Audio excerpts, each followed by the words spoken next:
Liberty University, and this is my informative speech on the history of baseball, America's pastime.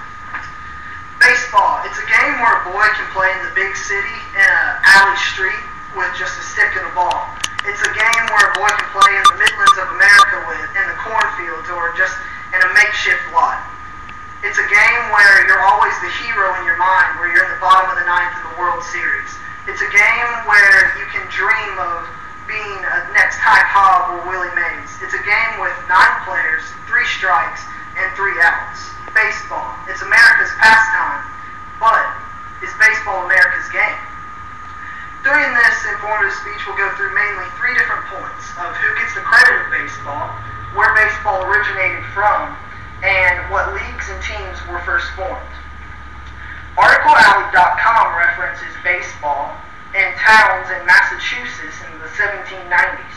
Also documented on that website, there was Ontario, Canada, had documents of the 1800s of a form of English baseball being played up there in Canada. So in the north in Canada, we had baseball.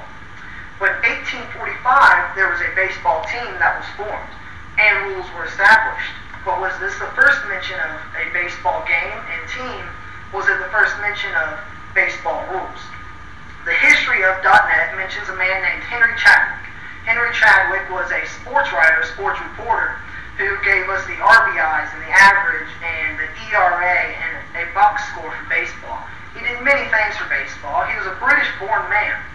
Henry Chadwick wrote in Mr. Spalding's Baseball Digest, the same Spalding of Spalding Equipment, where we get our balls.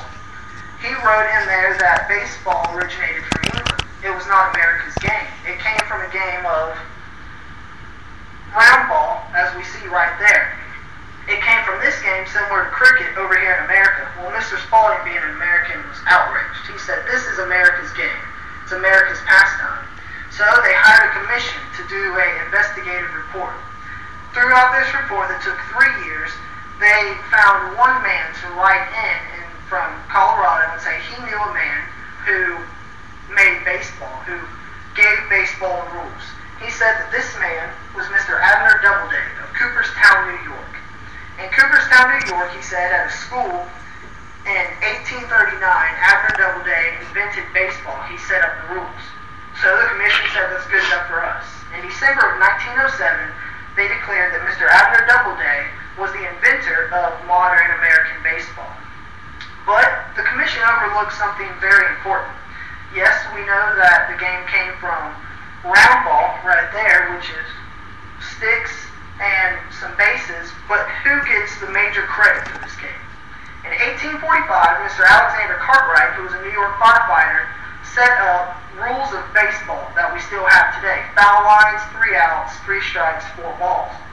1845 was also the first ever team to wear uniforms. The New York Knickerbockers. It was Mr. Cartwright's team. By 1857, more teams began to play in league play. And then the Civil War happened. Throughout the Civil War, soldiers took the game all the way down to the South and spread it throughout the country as they would play sometimes in their off days. Although still the game was a hobby, in 1869 the Cincinnati Red Stockings took it from being a hobby to a professional game where they got paid to play. The Cincinnati Red Stockings traveled the country and would play hobby teams, and then they started to raise ticket prices so that way fans could come and see them and the players would get paid. In 1871, the first ever professional league was formed. It had 9 teams in it. This league went on, and 4 years later, 13 teams began to play in it. In 1876, the association changed their name to the National League that we still have today. The first ever National League game was played in 1876 of April 22nd. By 1882, baseball was a full-blown business and many other teams were played. In 1901, the American League was formed. This league came and was in big cities up north like New York and Boston. They had lower ticket prices and more competitive schedules. By 1914, a small league tried to intervene in the National League and American League. This league was called the Federal League. But that league did not last long. It lasted just only 2 years. Baseball has been around from the 1700s as America's game, America's pastime. Today it is now the world's game as Little League and the baseball classic is played, as we have college and pro ball, high school ball. But baseball will always be America's game and will always be America's pastime. No matter whether it came from England or not, from round ball, baseball will always be here because we have the same rules established from Mr. Cartwright decades ago, from Little League to the pros.